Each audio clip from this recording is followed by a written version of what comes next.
বৈষম্য বিরোধী ছাত্র আন্দোলনের পরিচয়ে একদল তরুণ হাক্কানি পাবলিশার্সের মালিককে গ্রেফতারের দাবিতে রাজধানী ধানমন্ডির একটি বাসার সামনে অবস্থান নিয়ে বিক্ষোভ করেছে। সোমবার দিবাগত রাতে তারা ধানমন্ডির ৪ নম্বর সড়কের ওই বাসার সামনে অবস্থান নিয়ে স্বৈরাচার বিরোধী নানান স্লোগান দেন। পরে হাক্কানি পাবলিশার্সের প্রকাশকের বাসায় ঢোকার চেষ্টা করেন তারা। তাদের অভিযোগ, প্রকাশক গোলাম মোস্তফা স্বৈরাচারের দোসর, তাই তাকে গ্রেফতার করতে হবে।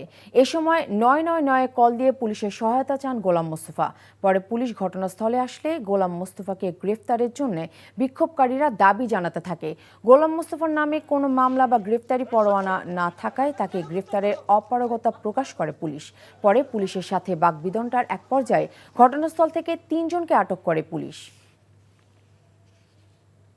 এই ঈদে জামা জুতো অ্যাক্সেসরিজের ডিসকাউন্ট।